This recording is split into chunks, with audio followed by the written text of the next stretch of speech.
تو حضرت جبرائیل علیہ السلام انبیاء کے پاس اللہ کا پیغام لے کے آتے تھے، اور جبرائیل علیہ السلام حضور صلی اللہ علیہ وسلم کے پاس تقریباً 24,000 مرتبہ اللہ کا پیغام لے کے آئے۔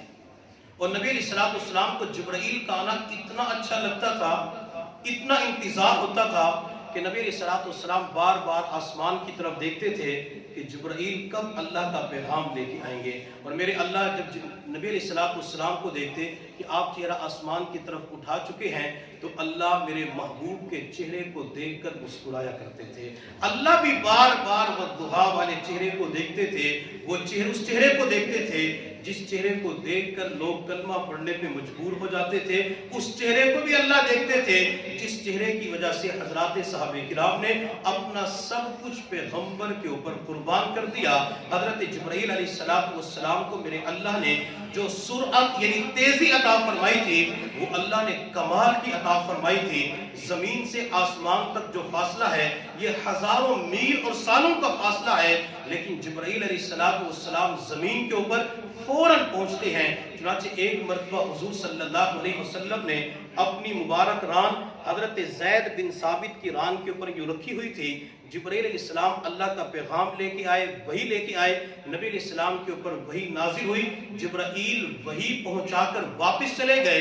اللہ نے جبرائیل سے فرمایا کہ دوبارہ جاؤ اور یہ وحی لے کے جاؤ۔ جبرائیل اسی وقت نبی علیہ السلام کی خدمت میں حاضر ہوئے، اور اللہ کے نبی نے زید بن ثابت کی ران سے اپنی ران کو ہٹایا بھی نہیں تھا۔ تو اتنی تیزی کے ساتھ جبرائیل علیہ السلام دنیا کے اندر پہنچتے ہیں۔ علامہ صفاوی رحمۃ اللہ علیہ فرماتے ہیں کہ جبرائیل علیہ السلام کو اللہ نے جو تیزی عطا فرمائی ہے، وہ پلک جھپکنے سے بھی پہلے زمین کے اوپر آ جاتے ہیں اور اسی لمحے واپس چلے جاتے ہیں۔ یعنی جتنی دیر انسان کو پلک جھپکنے کے اندر لگتی ہے، جبرائیل آسمان سے زمین پر پہنچ کے واپس بھی چلے جاتے ہیں۔ حضرت سلیمان علیہ السلام نے ایک مرتبہ جب ہدہد نے آ کے بتلایا کہ میں نے ایک عورت کو دیکھا جس کا بہت بڑا تخت بھی ہے اور اس کا نام ملکہ بلقیس ہے، تو سلیمان علیہ السلام نے کہا کہ ہے کوئی تم میں سے ایسا بندہ جو ملکہ بلقیس کا تخت لے آئے، حالانکہ وہ سینکڑوں میل دور پڑا ہوا تھا۔ حضرت سلیمان علیہ السلام نے جب لوگوں سے پوچھا تو کچھ جن وغیرہ کہنے لگے ہم آدھے دن کے اندر لے آتے ہیں، کوئی کہنے لگا 1 منٹ کے اندر لے آتا ہوں۔ آصف برقیہ جس کے پاس اسم اعظم کا علم تھا کہنے لگا اللہ کے نبی قبل ان یرتد الیک طرفک، میں پلک جھپکنے سے پہلے تخت آپ کے سامنے پیش کر دیتا ہوں۔ چنانچہ آصف برقیہ نے پلک جھپکنے سے پہلے وہ ملکہ بلقیس کا تخت آپ کے سامنے پیش کر دیا۔ تو حضرت سلیمان علیہ السلام نے فرمایا ھذا من فضل ربی، یہ میرے رب کا فضل ہے۔ تو گئے کہ سلیمان علیہ السلام نے کمال کو اپنی طرف منسوب نہیں کیا کہ میرا کمال ہے، میری خوبی ہے، بلکہ اس کمال کو اللہ کی طرف منسوب کر دیا کہ یہ کمال میرے اللہ کا ہے جس نے پلک جھپکنے سے پہلے تخت میری آنکھوں کے سامنے رکھ دیا۔ تو جبرائیل علیہ السلام کو اللہ نے اتنی تیزی عطا فرمائی ہے، اور جب غزوہ احد کے موقع پہ میرے محبوب صلی اللہ علیہ وسلم کے مبارک دندان شہید ہوئے، آپ کے منہ مبارک سے خون نکلا، خون کا قطرہ جب زمین کی طرف گرنے کے قریب ہوا تو میرے اللہ نے فرمایا جبرائیل جلدی کر دنیا میں جا اور میرے محبوب کے جسم عطر سے مبارک منہ سے نکلنے والے خون کے قطرات کو اپنے نورانی پروں کے اوپر لے لو۔ اگر میرے محبوب کا ایک قطرہ زمین کے اوپر گر گیا تو قیامت تک کے لیے گھاس نہیں ہو سکتی۔ حضرت جبرائیل السلام آسمانوں کے اوپر تھے، پیغمبر کے مبارک منہ سے خون نکل چکا تھا، جبرائیل اسی وقت پہنچے اور پیغمبر کے مبارک خون کو اپنے پروں کے اوپر لے لیا۔ تو اتنی تیزی اللہ نے جبرائیل السلام کو عطا فرمائی ہے۔ حضرت جبرائیل علیہ السلام کو میرے اللہ نے مختلف شکلیں عطا فرمائی ہے۔ اب ان کی کیفیت کیا ہوتی تھی اللہ رب العزت کو اس کا صحیح علم ہے۔ ہمیں جو کتابوں کے اندر ملتا ہے وہ یہ کہ حضرت جبرائیل علیہ السلام جب بھی انسانی شکل کے اندر نبی علیہ السلام کے پاس تشریف لاتے تو اکثر دہیہ کلبی رضی اللہ تعالیٰ عنہ کی شکل میں آپ تشریف لاتے تھے۔ حضرت دہیہ کلبی رضی اللہ تعالیٰ عنہ کے بارے میں حضرت مولانا سلیم اللہ خان صاحب رحمۃ اللہ علیہ نے کشف الباری کے اندر لکھا ہے کہ یہ صحابہ کرام کے اندر انتہائی خوبصورت تھے، حتیٰ کہ جب یہ مدینہ کی گلیوں سے گزرتے تھے تو خواتین ان کو دیکھتی تھی کہ کتنا خوبصورت نوجوان جا رہا ہے، حتیٰ کہ حضرت دہیہ کلبی رضی اللہ تعالیٰ عنہ اپنے آپ کو خواتین سے بچانے کے لیے جب گھر سے باہر نکلتے تھے تو اپنے چہرے کو کپڑے کے ساتھ چھپا لیا کرتے تھے، نقاب کیا کرتے تھے۔ تو اللہ نے اتنا حسن و جمال دہیہ کلبی کو عطا فرمایا، تو جبرائیل جب بھی تشریف لاتے تو دہیہ کلبی کی صورت کے اندر نبی علیہ السلام کی خدمت کے اندر حاضر ہوتے۔ ایک مرتبہ حضرت جبرائیل علیہ السلام نے اللہ کے نبی سے وعدہ کیا کہ اللہ کے نبی میں فلاں وقت میں آپ کے پاس آؤں گا۔ حضور صلی اللہ علیہ وسلم انتظار کرتے رہے، حتیٰ کہ وقت آیا لیکن جبرائیل نہ پہنچے۔ تو میرے محبوب صلی اللہ علیہ وسلم بڑے پریشان ہو گئے کہ جبرائیل نے تو مجھ سے وعدہ کیا تھا کہ فلاں وقت پہ آؤں گا، جبرائیل نہیں آئے۔ حضور صلی اللہ علیہ وسلم اپنے گھر سے باہر تشریف لے گئے تو دروازے کے پاس جبرائیل کھڑے ہوئے تھے۔ میرے محبوب صلی اللہ علیہ وسلم نے فرمایا کہ جبرائیل اندر کیوں نہیں آئے؟ تو حضرت جبرائیل علیہ السلام نے عرض کیا اللہ کے نبی، جس گھر کے اندر کتا یا تصویر ہوتی ہے ہم اس گھر کے اندر داخل نہیں ہوتے۔ چونکہ نبی علیہ السلام کے حجرے کے اندر کتے کا چھوٹا سا بچہ ایک چارپائی کے نیچے چھپ کے بیٹھا ہوا تھا، تو حضرت جبرائیل نے کہا کہ اس کی وجہ سے ہم رحمتوں والے فرشتے گھر کے اندر داخل نہیں ہوتے۔ اور آج کے دور کے اندر ہم لوگوں کو دیکھتے ہیں، لوگ شوقیہ طور پہ کتوں کو پالتے ہیں، کتے کے چھوٹے چھوٹے بچوں کو لے کے آتے ہیں، کہتے ہیں یہ غیر ملکی بچہ ہے تو اس کا یہ فائدہ ہوتا ہے، یہ پیشاب بھی فلاں جگہ پہ جا کے کرتا ہے، کمرے کے اندر نہیں کرتا، یہ کسی کو کاٹتا بھی نہیں ہے، اپنی جگہ پہ جا کے بیٹھ جاتا ہے۔ اگر انسان شوقیہ طور پہ کتے پالتا ہے تو میرے محبوب صلی اللہ علیہ وسلم نے ارشاد فرمایا اس کے نام اعمال سے روزانہ ہزاروں نیکیاں ختم کر دی جاتی ہیں۔ جیسے مثال کے طور پہ موبائل ہوتا ہے، اب موبائل کے اندر ایک ڈیلیٹ کا آپشن ہوتا ہے، ہم اس کے اوپر کلک کرتے ہیں تو سینکڑوں میسیج ختم ہو جاتے ہیں، سینکڑوں ویڈیوز ختم ہو جاتی ہیں۔ ایک کلک کرنے کی وجہ سے پورے موبائل کا ڈیٹا ختم ہو جاتا ہے۔ اگر ایک ڈیلیٹ کا کلک کرنے کی وجہ سے ساری چیزیں ختم ہو جاتی ہیں تو اس کتے کو کلک کرنے کی وجہ سے، گھر میں رکھنے کی وجہ سے اللہ تعالیٰ بندے کی ہزاروں نیکیوں کو ختم فرما دیتے ہیں۔ اس لیے اگر کتا کس نے رکھنا ہے تو گھر کی حفاظت کے لیے کتے کو رکھا جا سکتا ہے، کھیتی باڑی کی حفاظت کے لیے کتے کو رکھا جا سکتا ہے، شکار کے لیے کتے کو رکھا جا سکتا ہے۔ اس کے علاوہ کتے کو شوقیہ طور پہ نہ دکانوں پہ رکھ سکتے ہیں، نہ اپنے گھر کے اندر رکھ سکتے ہیں، نہ شوقیہ طور پہ کسی فارم کے اندر رکھ سکتے ہیں۔ میرے محبوب صلی اللہ علیہ وسلم نے اس کتے کے نجس ہونے کے بارے میں بتلایا۔ میرے محبوب صلی اللہ علیہ وسلم نے پیشاب کے بارے میں تعلیمات دی ہے۔ اگر کسی کپڑے کے اوپر بچے کا پیشاب لگ جاتا ہے تو شریعت مطالعہ یہ کہتی ہے کپڑے کو 3 مرتبہ دھو کے نچوڑ دیا جائے تو کپڑا پاک صاف ہو جاتا ہے۔ اگر اسی کپڑے کے اوپر یا کسی برتن کے اوپر کتا صرف اپنا لعاب لگا لیتا ہے، اپنی زبان لگا لیتا ہے، تو میرے محبوب صلی اللہ علیہ وسلم نے فرمایا کہ اس برتن کو 7 مرتبہ پانی کے ساتھ دھویا جائے اور 8ویں مرتبہ اس کو مٹی کے ساتھ رگڑا جائے۔ تو یہ کتا اتنا نجس اور ناپاک جانور ہوتا ہے، اگر برتن کو منہ لگا دیتا ہے تو 7 مرتبہ اس برتن کے پانی کے ساتھ دھونے کا حکم ہے اور 8ویں مرتبہ مٹی لگانے کا حکم ہے۔ اب بچہ پیشاب کر دیتا ہے تو 3 مرتبہ دھونے کا حکم ہے، اور یہی کتا ہوتا ہے۔ اگر اس کتے کو شکاری کتا بنا دیا جائے، شکار کرنے کی تعلیم دی جائے، مالک اس شکاری کتے کو جسے کلب معلم کہا جاتا ہے، بسم اللہ پڑھ کر شکار کی طرف چھوڑتا ہے، یہ کتا بھاگتے ہوئے جاتا ہے، اس شکار کو اپنے دانتوں کے اندر پکڑ لیتا ہے، پکڑ کے اٹھا کے مالک کی طرف گھسیٹ کے آ رہا ہوتا ہے، حتیٰ کہ وہ شکار اس کتے کے منہ میں مر جاتا ہے۔ تو شریعت مطالعہ کہتی ہے اس کتے کے منہ کے اندر جو شکار ہے اس کا کھانا تمہارے لیے حلال ہو چکا ہے۔ جب تک کتا شکاری نہیں تھا، کتے کو شکار کی تعلیم نہیں دی گئی تھی، تو کتے کا لعاب بھی ناپاک تھا۔ کتا برتن کے ساتھ لگا دیتا ہے لعاب، زبان وغیرہ، تو برتن ناپاک ہو جاتے ہیں۔ یہی کتا اگر شکاری بن جاتا ہے، شکار کی تعلیم دی جاتی ہے، اپنے شکار کو منہ میں اٹھا کے، اب جب کتا اپنے دانت جانور کے اندر گاڑ دے گا تو اس کا خون بھی تو کتے کے منہ میں جائے گا۔ اب کتے کا لعاب جانور کے جسم کے اندر داخل ہو سکتا ہے، چونکہ جب کتا اس جانور کو اٹھا کے آئے گا تو سارے لعاب اس خون کے ذریعے جانور کے اندر منتقل ہو سکتی ہے، لیکن شریعت مطہرہ کہتی ہے چونکہ کتے کو تعلیم دی گئی شکار کرنے کی، اب اس کتے کے منہ کا شکار کھانا تمہارے لیے حلال ہو چکا ہے، تو کتے کو شوقیہ طور پہ گھر کے اندر نہیں پال سکتے۔ تو حضرت جبرائیل علیہ السلام نے کہا کہ اللہ کے نبی جس گھر کے اندر کتا ہوتا ہے تو ہم اس گھر کے اندر داخل نہیں ہوتے۔ حضور صلی اللہ علیہ وسلم کے پاس ایک مرتبہ حضرت جبرائیل علیہ السلام انسانی شکل کے اندر آئے اور سفید کپڑے پہن کے آئے۔ اس سے پتہ چلا کہ جبرائیل جب نبی علیہ السلام کی خدمت میں تشریف لاتے تھے تو سفید کپڑے پہن کے آیا کرتے تھے۔ سفید کپڑے جب تک انسان کے جسم پہ ہوتے ہیں اس وقت تک وہ کپڑے انسان کی مغفرت کی دعا کرتے رہتے ہیں۔ جب تک سفید کپڑا کسی مومن کے بدن پہ ہوتا ہے وہ اللہ کا ذکر کر رہا ہوتا ہے۔